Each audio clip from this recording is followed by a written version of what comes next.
Good evening, everyone.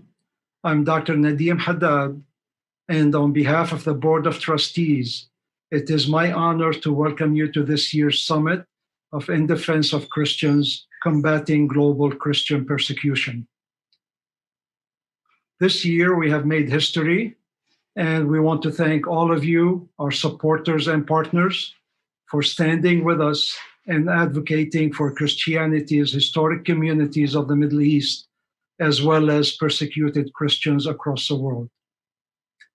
One of the key lessons of 2020 is that we must continue to fight for the preservation of Christianity in the land where it was born. Whether it is hostile governments or man-made catastrophes, the churches are disappearing from the Middle East and Christians are leaving.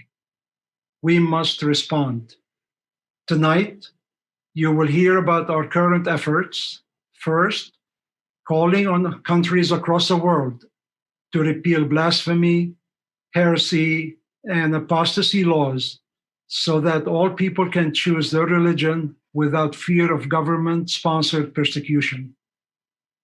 Second, promoting security in Iraq and encouraging the return of displaced Christians and Yazidis to their native communities so that Iraq remains a multi-ethnic and multi-religious country.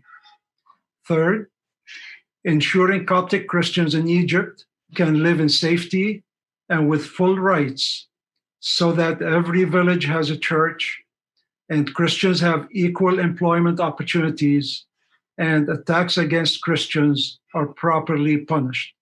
Fourth, holding Iran accountable and for the imprisoned Christians and its destructive interference in Lebanon and illegal weapons buildup in Lebanon, which threatens war and destabilizes the wider region. 5, holding Saudi Arabia accountable for some of the worst violations against the freedom of religion or belief in the world so that the US will no longer turn a blind eye to a country that does not allow Christians to worship in churches. 6, pressuring Turkey to respect the religious freedom of its Christian population and cease persecuting Christians internationally. We cannot allow Turkey to convert the Hagia Sophia Cathedral or the Quora Church into mosques. These are ancient Christian sanctuaries, and houses of worship should never be viewed as prizes of war. And finally, providing humanitarian aid and political reform in response to the August 4 explosion in Beirut, Lebanon. The last bastion of Christianity in the region is in danger of collapsing. Christians are boarding planes and leaving the country as we speak.